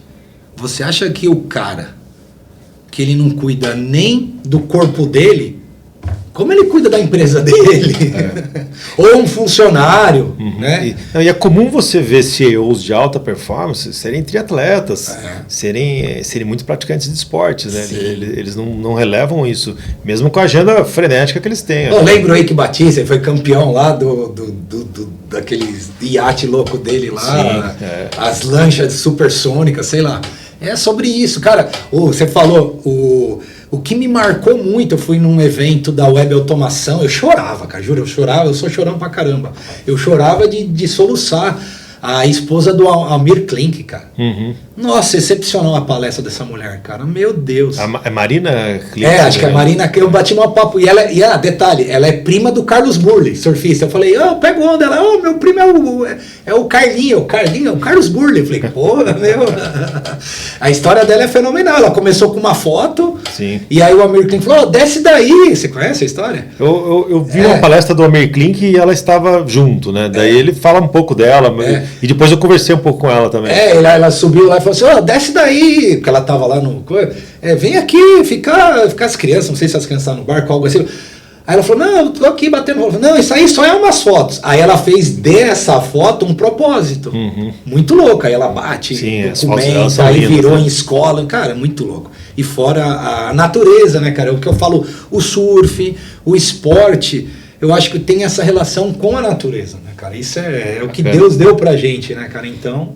Você falou de deuses, eu vi que você puxou muito assunto também para a religião. A religiosidade hoje é muito importante para você, então. Não, na realidade hoje é o meu mote, né? Na real, assim, eu acho que todo mundo, né? Eu acho que vem de lá... É recente? Vamos lá. Eu vim de lar cristão católico espírita, meu pai era presidente de centro espírita, né? Uhum. Então eu fui criado e a gente todo domingo fazia lá, juntava a família, nos tios, enfim, todos meus tios, a galera. E aí, quando eu comecei, quantos anos atrás? Eu tinha 27, 28 anos, aí eu comecei a ir pra praia, aí eu fui pro Bola de Neve, aí eu aceitei Jesus lá, né? Entendi as coisas, vai de crente, as coisas espirituais, só que ainda eu continuava no mundo, vai. Uhum. Eu sempre tive uma espiritualidade, sempre acreditava em Deus, e aí em 18, 19, aí realmente eu tive um encontro, que assim, a gente chega até Deus por dois motivos, ou pelo amor ou pela dor. Uhum. Eu fui pela dor. A gente lembra de Deus geralmente quando mais precisa. Só quando mais precisa. Aquele cara, Deus me salva, e nada, né? Daqui a pouco... Deus me salva. E na hora que, tipo, aconteceu alguma coisa... Não, agora não precisa mais, viu? Eu já consegui sozinho, mas foi Deus, né? Sim, lógico. E aí eu tive um processo de conversão. E aí, cara, eu sou o cara, né, louco, que eu caí de cabeça em estudo bíblico. Uhum. E aí eu frequentava, né, o Bola de Neve. E aí eu aprendi muito, fiz muito curso de liderança, enfim. E aí eu fui para São Bernardo. Você devia ser até um bom palestrante na igreja, né? Porque você tem essa dom cara, né? Desde moleque, né? Eu apresentava os trabalhos na faculdade de tecnologia, então sempre eu fui esse cara de não parar de falar, né? Aí o que rolou? Eu fiz um curso de líder no Bola de Neve de São Bernardo, e aí eu cheguei até uma igrejinha, falo igrejinha que hoje cresceu muito, chamada Exército de Cristo. Aí eu comecei a estar nas duas igrejas, cara, aí se eu começar a falar de coisas sobrenaturais, de milagres mesmo, que eu já vivi, é fenomenal. E aí no Bola, eu já estava pregando nessa igrejinha, bem rapidinho, uma história muito louca, foi assim, você começa a frequentar essas igrejas pentecostais, como que funciona? Tem muita oportunidade, então tem a palavra, né, tem o louvor, e tem as oportunidades. Quer uma oportunidade? Você vai lá, lê um versículo, fala de Deus, uma coisa curta, de até 7 minutos, louvor e tal. Aí entra a palavra, 1 hora de palavra, né? Que o pastor conduz, ou algum cara que fala a palavra. Aí o pastor começaram, você não quer uma oportunidade? Eu, não, tudo. E era a pandemia, né? Um pouquinho antes. Não. Aí eu preparei lá um negócio. Teve um testemunho de um cara que teve Covid, aí era cara demoníaco do demônio, aí ele ficou em coma, e ele viu Jesus, e ele se converteu. Aí eu preparei alguma coisa, tipo um testemunho do cara, nesse sentido, contando essa história. Aí eu comecei a me enganar, né? Eu falei assim, preparei, estudei, a igreja vazia, era legal se a igreja tivesse mais pessoas. Daqui a pouco começou a chegar as pessoas. Eu falei, cara, preparei uma palavra aqui, ia ser legal se tivesse filmando, e os caras só filmavam a pregação, não filmava as oportunidades. Mas nesse dia, não sei porquê, ligaram a filmagem. Aí tava o pastor conduzindo o culto. Eu falei, não, cara, Deus, se for para eu falar aí, não vai ter que. Não poderia ser o pastor, tinha que ser a pastora. Eu não queria, né? Aí daqui a pouco, cara, o pastor, eu só vim aqui falar um negócio, é a pastora que vai conduzir. Eu falei, não tem pra onde correr, Sinais né? demais, né? Aí, cara, não parou mais. Aí o pastor falou, você tem um dom, você vai pregar. E aí a primeira pregação, assim, eu falei da crucificação e foi muito impactante, porque contei todo, tenho um líder espiritual, ele tinha ali uma palavra, eu preparei uns estudos e tal, e tem uma carta de um médico que fala sobre a crucificação, todo o sofrimento de Jesus. Cara, e foi um negócio fenomenal. E o pastor, caramba, que é isso? Depois falou que não sabia pregar e tal. Cara, aí eu não parei. Aí o que aconteceu? Na Bola de Neve eu já pregava, eu tinha feito uma pregação de Pedro lá e tal. E aí tinha esse curso de teologia e a formação era pregar. Eu falei, pregar? Cara, eu travei, a igreja estava lotada. Eu não travei porque estava lotada. Porque é coisa de Deus mesmo, cara. Travou a glote aqui. Muito louco. Caramba. O pastor, irmão! Né? Aquele bullying, né? Aí Deus falou muito comigo sobre, cara, o seu lugar é ali. Aí eu comecei um trabalho missionário mesmo, de pregar a palavra. Já batizei gente. Aí então eu comecei, ter um trabalho missionário dentro da igreja, de tá pregando toda semana, né? Às vezes 2, 3 vezes na semana, ou uma vez na semana, enfim, entra mesmo num trabalho missionário ali. Batizar gente, aí, cara, muita loucura. Aí você começa a expulsar demônio. Bacana. E então mas aí entrou uma coisa que eu aprendi, eu era muito religioso. Religiosidade. Julgar, né? Julgamento. E Jesus era o cara que menos julgava, né? Ele sentava, né, com os fariseus, com a prostituta, com os que estavam ali, né? Lógico que assim, venha como você está.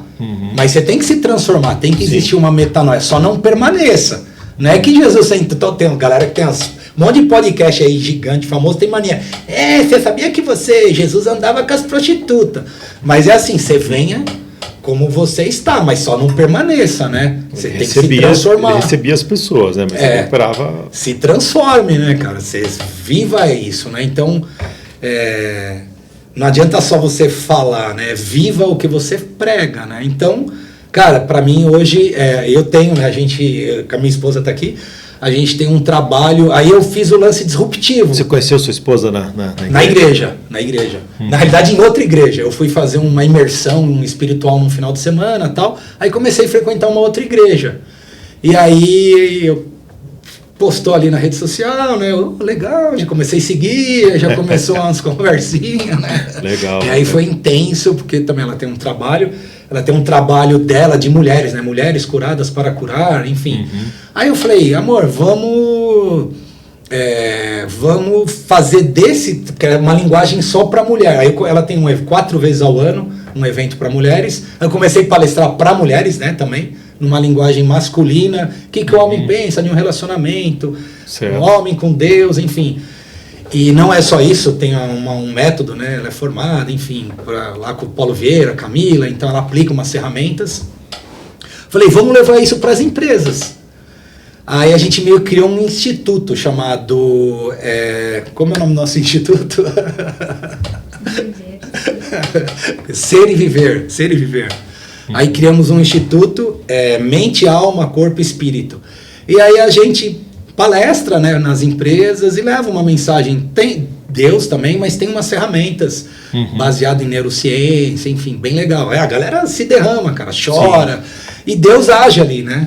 Não é nós, não somos nós, não sou eu. Aí Deus age e a galera... Um momento desse, né, que a pessoa se abre assim, ela destrava uma coisa que às vezes era lá de infância que tá segurando o potencial dela ali, né? É o que a gente fala de padrão de repetição. Então ele não tem culpa, mas o pai fazia, a mãe fazia, então o cara, né, o lance...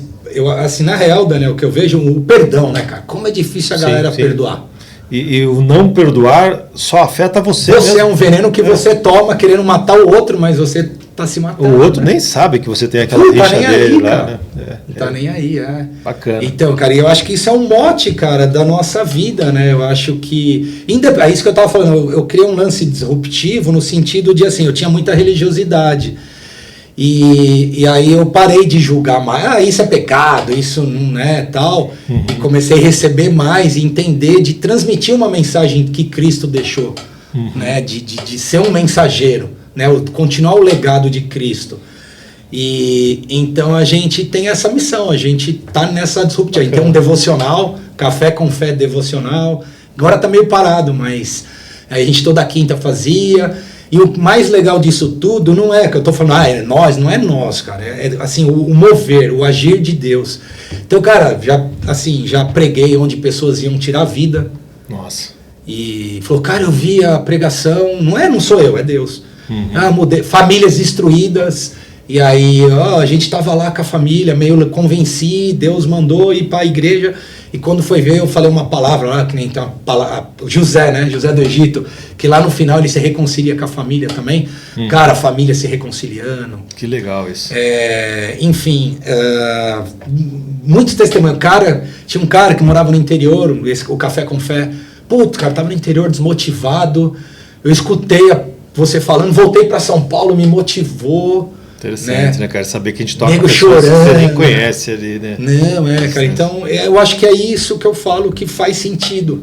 Né? Que adianta eu ter 1 bilhão na minha conta, 100 milhões e aí? Bacana, parabéns por esse trabalho, cara. Cara vou dar mais uma guinada na conversa aqui, né? Bora, cara. Eu falei até 5 da manhã. Queria perguntar para você da IA, né? A gente vê aí muitas empresas de SaaS perdendo valor fortemente pela questão da IA crescendo, e as IAs estão cada vez gerando mais sistemas completos. Só que quando a gente vê isso no setor de automação comercial, eu percebo já uma preocupação dos empresários do segmento, tipo, será que essa IA, alguém que vai usar, não a IA sozinha, lógico, né? Mas alguém usando a IA vai acabar conseguindo criar um produto igual ao meu? Vai conseguir criar um produto igual ao da Saurus, por exemplo? Aí eu fico um pouco cético nisso, porque no nosso segmento você tem muita integração de hardwares, muita integração entre sistemas, né? E você tem toda a parte regulatória ali do fisco, você faz, toda hora com uma regra nova. Mas você acha que a IA pode causar uma revolução, ou já está causando uma revolução no segmento de automação comercial? Cara, eu vejo como tudo na vida, né? Com certeza vai ter uma ruptura, vai impactar, mas porém vai de encontro com também a parte de criatividade do empresário ou do dev, né? Porque ela por si só, né? Para que serve por si só? Pra você mandar o chat GPT, te dar um código fonte, ela vai te dar, você cria um software, e aí o que você faz com aquilo? Né? Saber vender, dar suporte. Dar suporte, ir para campo, escutar o cliente, né? Mas vou dar alguns exemplos, que nem lá o Delivery, ele tem um chat de atendimento que, cara, é fenomenal. Usando IA, você fala. Usando IA, onde você cria os prompts de se comporta, que nem a gente tem até um vídeo publicado nas nossas redes lá, se comporta como um mineiro, um cara de Minas, no sotaque, e uma loja de food, porque nosso negócio é food, né? Uma loja que tem X, né? Os caras vendem cheeseburger, X salada e tal, e muito adolescente, a juventude, na hora de atender se comporta como um adolescente. Caramba, que fala em carioquês, né? Carioca aí, meu irmão, tal. Não fala palavrão, ou fala. Então, mas tudo isso também vai do quê? Da criatividade do empresário é o que eu falei lá da história em quadrinho, né, cara? Então, cara, o que tem a ver você fazer história em quadrinho com software? Cara, tudo que eu desenvolvi ali de criatividade, você vai poder aplicar para IA, para o software, né? Então eu vejo a IA nesse sentido. Você tem que aplicar a sua criatividade na IA. Mas a gente achar que, sei lá, um dono de uma rede de restaurante, ele com alguma equipe dele, agora não vamos mais pagar um sistema, a gente mesmo vai desenvolver o nosso com a IA aqui. Acho que isso está bem longe. Eu acho que isso está longe, porque, cara, é caro pra caramba um software. Olha que absurdo, eu estava falando com um cliente aí semana passada. Eu faço isso pra caramba, né? Eu vendo para meus revendedores, né? E o cara falou assim, cara, quanto você acha que seria esse software? O cara queria um RP com boleto, com financeiro e com força de vendas. Nossa. Ainda queria o vendedor na rua, pá. Ele queria o preço disso tudo. Aí ele queria o preço, eu falei, cara, eu acho, tem que falar com o cara, eu vou ver, entendi. O cara, porque tem muito disso, os caras, eu tô numa reunião aqui, me ajuda lá, o cara tá meio agoniado, senão eu vou perder. Não, eu vou perder, atende o cara aí pra mim, dá pra... Eu sou também o dono do software, eu também quero que... Aí eu falei, cara, eu acho que uns 400 conto. E era para uns 400, porque era também um cara pequeno, mas tudo isso. O cara, não dá não, é muito. Tinha uma gordura ali, né? Eu falei, o senhor acha que uns 300? Não dá não. Eu falei, não, mas o quanto é? Ele falou, eu tenho por 50. Eu falei, cara, não é possível. Então faz e... Então eu vejo isso, né, cara, que você tem que usar IA, sim, né? Mas é o que você falou, no caso de automação comercial, ele vai ajudar para... Quer ver? Eu vou dar um exemplo de um negócio que eu acho do caramba. Eu vi uma IA e eu vi fora do Brasil e agora eu já vi, tem uma empresa aqui, eu marquei reunião, não consegui falar com os caras. O cara já me chamou, dei mancada, tava na correria, que é assim, ó, o cara filma, né, através de vídeo, todo o ambiente, food, meu negócio é food, filma todo o ambiente de food, aí o cara fala, a mesa tal acabou de sentar, leva o cover. Ele fala pro sistema. O IA te falando ali, aí tem um cara que vai dar os comandos. A IA avisa ele, porque ela pegou pela imagem. Ela pegou pela imagem, aí identifica, tem lá o videozinho já, os quadriculadinhos, né, identificando o cara, tá, e fala, esse casal acabou de sentar, leva um cover. Então, por exemplo... Mas, peraí, não é que leva um cover. Aí, lógico, pelo prompt, alguém falou, deu o comando, né? Alguém que chegou, ofereça um cover. É isso que eu falo, que você também tem que ter a sua criatividade. Aí daqui a pouco a IA falava, o cara acabou, a bebida dele acabou. Ela já pegou a garrafa. Não, por exemplo, um gesto universal para pedir conta é isso aqui. Então. Uma IA com uma imagem com certeza consegue identificar exato. isso. Inclusive nesse vídeo ele falava, leva a conta, o cara tá... Então, enfim, o empresário, ele tem ali a rotina dele, ele educou a IA, e, mano, é do caraca. Que legal. Por quê? Porque eu também eu tava estudando isso, sobre o quê? Você vê as loucuras, a gente vai olhando as coisas de mercado, tava olhando. Porque assim, é legal, aqueles mega restaurante que quando tem faturamento, tá tudo lotado, tudo é legal. Mas e quando não tem cliente, ou os dias da semana que o movimento é menor? Então o desafio, não sei nem, na realidade isso estava mais ligado com BI, né? De compilar, que a IA pode ajudar, né, gerar os BI, compilar ali, e aí o cara vai ter talvez ali um perfil do consumidor, o que mais vende, então você vai falar assim, cara, na terça-feira, sei lá, você fatura 50 mil por dia, mas terça e quarta você está faturando 5 só. Mete um double shot. Então faz um double, ou faz um cerveja com batatinha, ou x-salada com... Então esse BI, né? De aí a gente fez vários estudos sobre isso e vai aumentar as vendas em 15%, 20%, 30% comprovadamente. E aí que a gente, aí é onde eu critico esse monte de palestrante que não conta nada. Os caras contam um monte de coisa e não conta nada. E aí que vale o cara que vendeu a solução chegar pro dono e não vai vender essa ferramenta. Você vai me pagar mais 5 mil por mês. Falar, irmão, vamos fazer o seguinte, é o dono do bar. Você faturava 5. Você agora faturou 20. Vamos fazer um 50 aqui, tira os custos, o custo da mercadoria. Entendeu? Do cara, eu tô te trazendo, e né? até para vender a solução. Fala, quanto te custa? Nada. Você não vai me pagar nada. Eu só vou ganhar do lucro que eu consegui trazer para você. Eu vou te aumentar, faz um teste. Cara, mano... O cara não tem nada a perder. É o lance do M&A. É onde eu fico pé da vida com os caras. Esse cara dos 8, o cara que eu levei para ele, eu falo para ele, irmão, hoje você não tem ninguém. Eu tô te trazendo um negócio. Por que você não pode me pagar? Você não tem nada, eu tô te trazendo tudo. Né? Isso não é completamente novo no mercado. Você pega um advogado, quando ele pega uma causa, ele entra para ganhar uma porcentagem se ele ganhar a causa. Senão ele não vai ganhar nada, ele vai...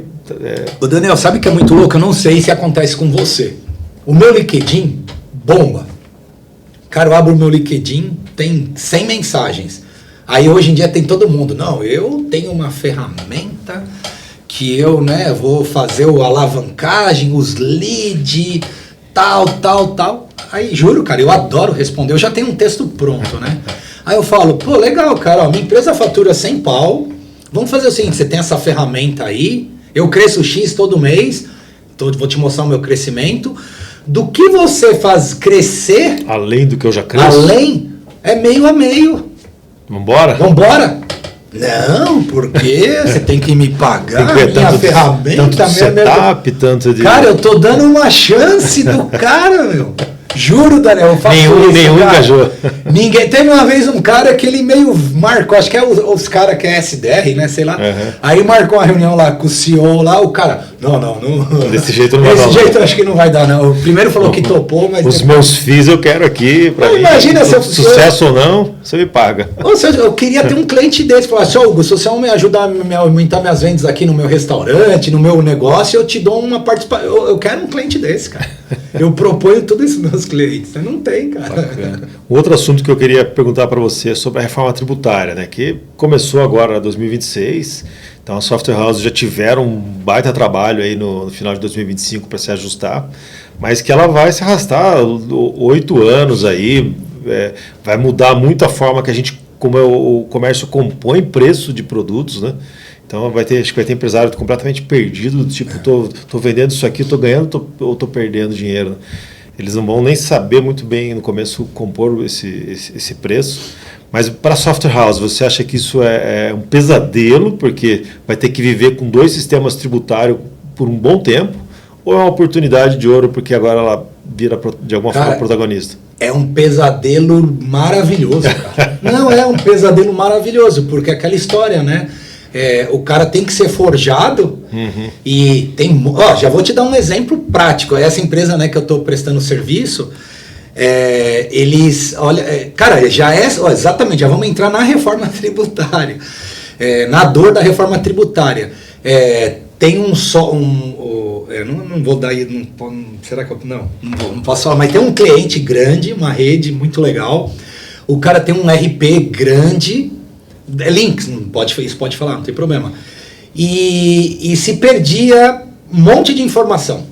Mas por que se perdia? Não é que coitado, a Lynx não tem nada a ver, a Lynx tá sacaneando o cara, não. A Lynx vendeu um software e agora tem um módulo, né, novo de reforma tributária que custa X. A Lynx não inventou o software dela para... eu estou prevendo, né? Não, apareceu então... Não é culpa da Lynx. Não é da... se o governo inventou adequar, você vai ter que adequar, senão eu vou... Não, então, esse módulo custa mais X, né? Então, o que lá a gente fez? A gente fez tipo um portal muito louco, cara. Tem tudo lá dentro que você imagina e está crescendo esse portal. Então, se você tem algum tipo de relacionamento com essa rede que você vende, só que você mandou um caminhão lá na porta, aí o porteiro fala, não, quem é você? Não tem nada autorizado. Mas, de repente, se ele já pega a nota, joga o CNPJ, cara, você tem uma relação aqui, tem realmente um pedido, você está vindo entregar, e o XML, cara, os caras fazem todas as tratativas dos documentos fiscais. Teve agora, né, a reunião multissetorial da FRAC, teve lá as NFCom, lá das empresas de tele, não sabia, 120 milhões de Caramba. NF, mano, muito louco. E aí eu já vi uma oportunidade, né? E os caras estão se quebrando aí com todas essa dor, né, da reforma, as adequações.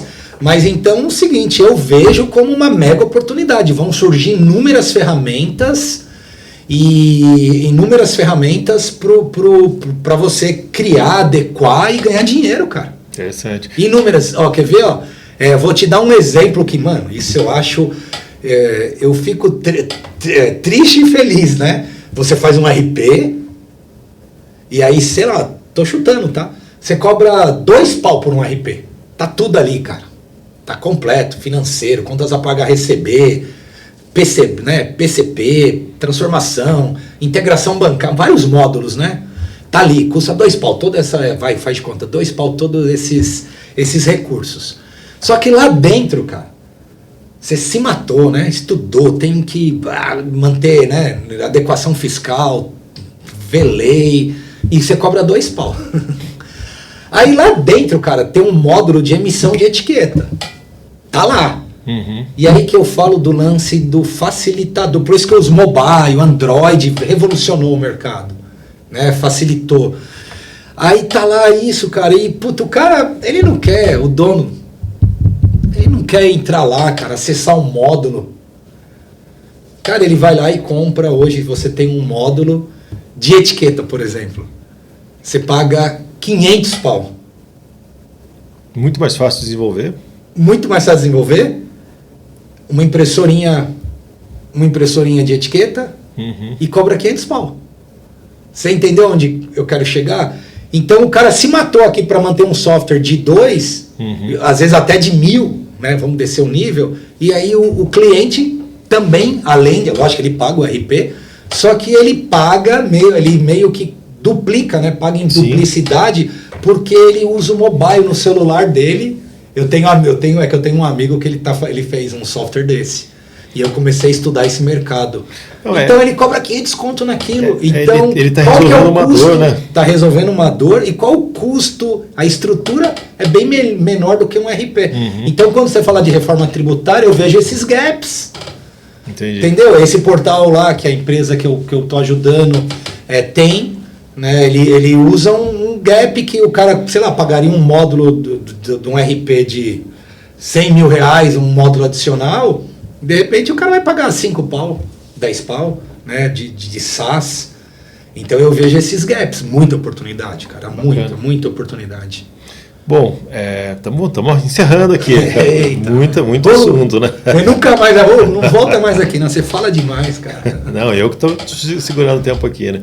Queria saber assim, o que você está fazendo, suas atividades agora, assim, as iniciativas que você está se envolvendo, né, empresas, está criando algum software, né? Cara, na real, Daniel, eu tinha feito assim, eu tive muito problema no passado de padrão de vida, né? Cara, eu ganhava 100 mil e eu gastava equivalente. Gastava 200, eu vivia, que eu falei, me investi na loja lá com a minha ex-mulher, perdi milhões e tal. E aí eu cheguei à conclusão exatamente, cara, baixei o nível, né? E aí eu tinha chegado à conclusão assim, cara, eu quero viver para as minhas filhas. Tenho 2, né? É um desafio, né? Essas crianças, adolescência de hoje em dia. Aí eu fiz umas contas, eu falei, cara, faz umas consultoriazinhas aqui, um dinheirinho aqui, vou trabalhar a faculdade das minhas filhas, beleza. E todo mundo vem trabalhar aqui, né? Quer ser funcionário, quer ser meu sócio. Eu falei, cara, E aí, 2025 foi um ano confuso para mim, porque eu investi na área de roupa, que é umas roupas tecnológicas, fabriquei blazer, fui vender no marketplace, vendi pra caramba, cara, eu vendia 200 pau no Mercado Livre. Mas assim, é tudo muito diferente. Mano, mas é tecnologia, é sócio, é negócio, é business, né? Aí eu falei, cara, putz, eu errei muito nisso também. Mas aí eu li um livro, né? Uma única coisa. Até esqueci quem que é quer dizer, eu li em 25, mas o que me motivou? Cara, um livro super caro, R$ 9,90. Um passarinho me contou, é do Biz Stone, do cofundador do Twitter. Legal. Cara, eu devorei esse livro e eu falo, até me arrepio. Cara, é um livro fenomenal, toda a história do Twitter, né? O cara saiu da Google, meu. O cara saiu, ele abriu mão de milhões para ir para montar o Twitter, passando necessidade. Cara, é excepcional, eu recomendo, galera, é muito barato. Tem também, acho que na versão e-book, mas eu gosto do físico, né? Aí, conclusão, cara, eu falei, mano, é isso que minha filha lá, minha esposa tá ali, ela vai cuidar mesmo. Já tá eu vou voltar a empreender. Aí, cara, aí até a galera da FRAC falou, mano, você é muito louco, hein? Tem um monte de cara aqui que tem empresas grandes e não tem nem stand na Autocom, nunca fizeram stand. Você vai estar com aí stand, eu comprei um stand, eu montei o Caleb. Cara, que legal. Caleb, vamos só falar bem rapidinho, Caleb é o cara que quando... Né, na promessa de Deus, a galera foi espiar a terra prometida lá de Canaã, foram 12 espias, né? E aí aquela história da venda do chinelo, né? Vai lá vender chinelo. Ah, cara, não vai dar certo, lá ninguém usa chinelo. Aí manda o outro vendedor e fala, cara, pode ir lá, meu, ninguém usa chinelo, mas vamos bombar. Mar Azul. Então aconteceu isso, os caras foram espiar a terra prometida e 10 caras, foram 12, 10 caras falaram, meu, lá tem gigante, os caras vão esmagar a gente como gafanhoto.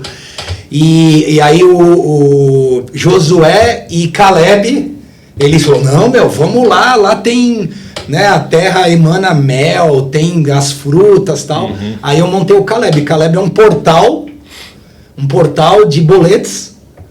E aí a gente tem uma pegada de contrato. Então eu escuto muitas revendas, dashboard, essa pegada mesmo do cara conseguir gerenciar a empresa dele e cobrar.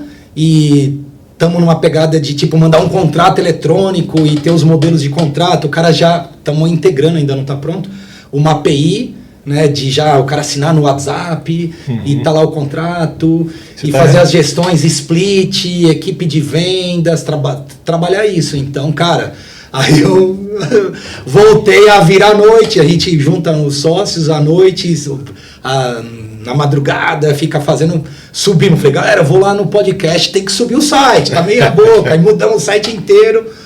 E eu tô nessa pegada, cara, apostando minha vida no Caleb. Pelo que eu entendi, você focou ali na dor da software house, que tem um financeiro enorme. Uma software house que tem 1.000 clientes, vai emitir 1.000 boletos por mês. Tem a questão da recorrência, ou a inadimplência dos caras que não pagam o boleto, que é a segunda via. Essa plataforma ajudaria muito a software house a resolver essa dor, é isso? Então, quer ver? Ó, eu vou voltar duas perguntas para trás que você fez. Por que você saiu da Saurus? Eu montei um dos primeiros bancos, não contei isso, um dos primeiros bancos digitais em Angola. Foi o primeiro banco digital, mas depois eu descobri que a certificação que o meu sócio falava que tinha, não tinha. Ele era bem relacionado com o presidente lá e recebeu muito assédio, porque os bancos descumpriam umas coisas e os caras queriam comprar a nossa licença. E aí foi uma experiência que não existia o BAS. Existia os BAS gigantão, mas não existia os BAS como existe hoje. Para quem não sabe, pessoal, BAS é o Bank as a Service. Já tem modo, você pode ter um banquinho digital hoje, né? Ser um white label. E aí foi uma experiência também muito legal. E aí, quando eu estava na Saurus, eu montei o N-Bank.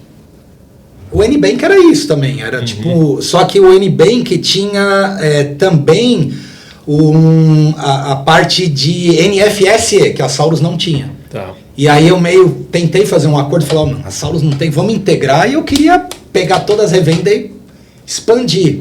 E aí o Luiz deu um no-go lá, eu fiquei um pouco pé da vida. Porra, cara, te ajudei tanto, me ajudava aqui, né, cara, que custa, né? E aí, em função também de todas essas mudanças, sócio é difícil, né? Aí eu fui pro delivery, eu parei o N-Bank. E agora eu conheci um puta cara que... essa é a minha preocupação, né? Porque eu consegui um novo Alexandre. Novo gênio ali. O cara é top, o cara é... E na realidade ele meio que já tinha ali, e eu já tive no passado. Falei, mano, é isso que eu quero. Então a gente tem um robô, uma IA também. Legal. Que é integrada com o Discord. O fulano abriu a conta. No fundo não deixa de ser um banquinho digital. Só que, cara, eu tô tentando fazer o seguinte. Te recomendo, cara. Esse livro, Twitter...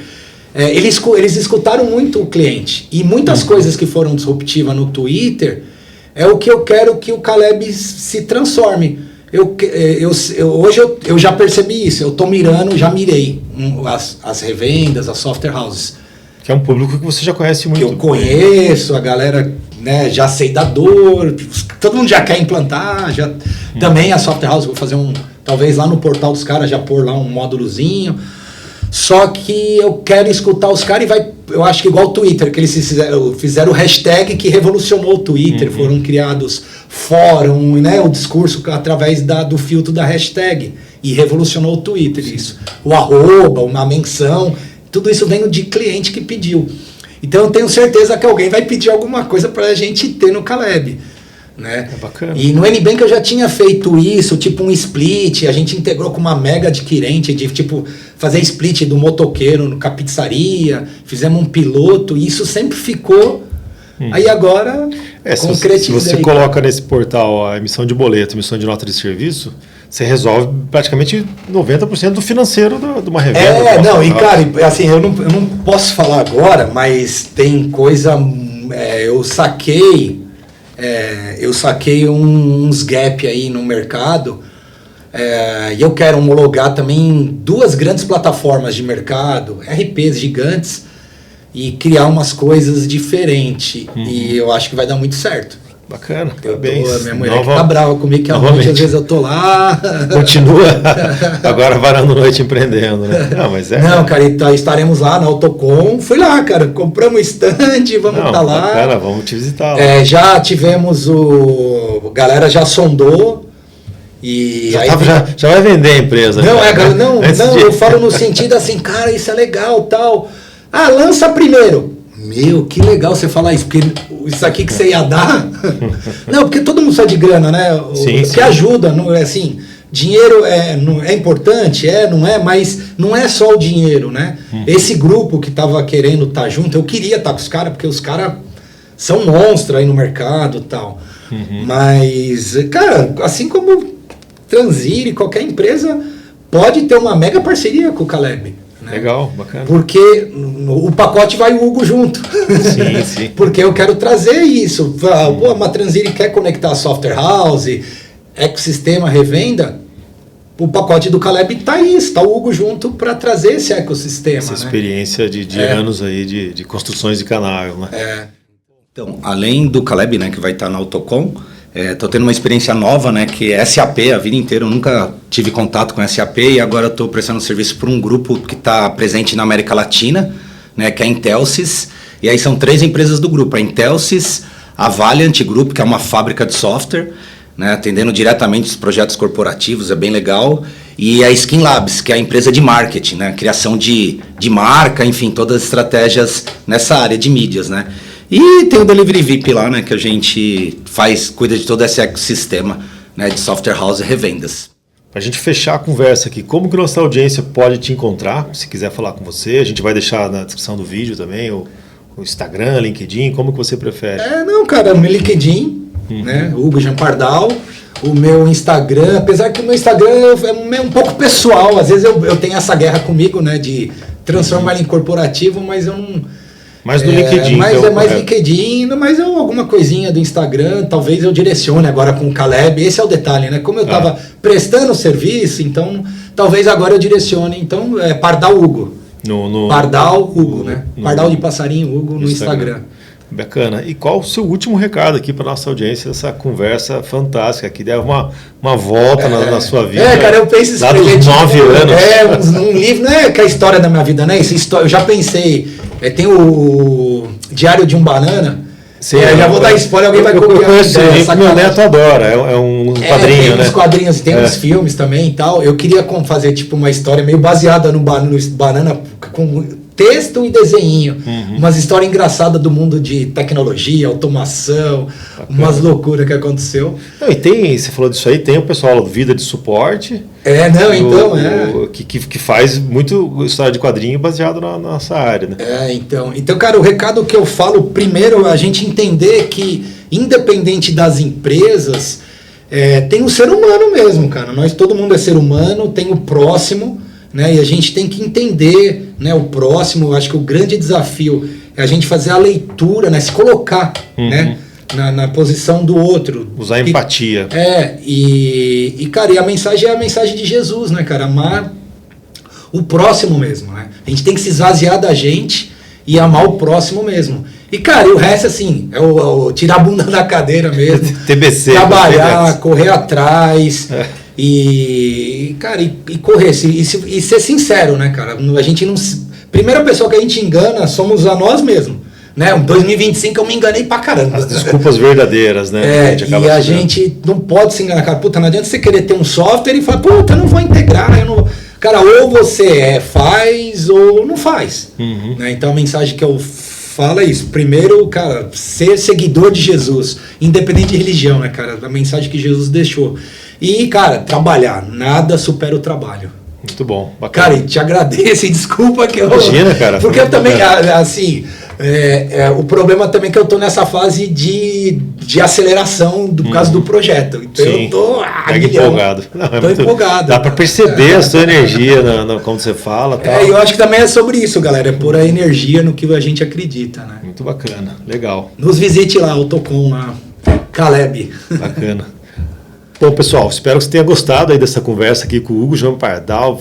Demos uma retrospectiva desde os começos da automação comercial. Dá para ver que o Hugo estava lá desde o começo, né? E vamos lá no stand dele na Autocom conhecer. Se você gostou, dá o like, compartilha com seus amigos nos seus canais aí, se inscreve no nosso canal no YouTube, porque toda semana a gente vai publicar um papo como esse, tá? Obrigado, pessoal. Até a próxima.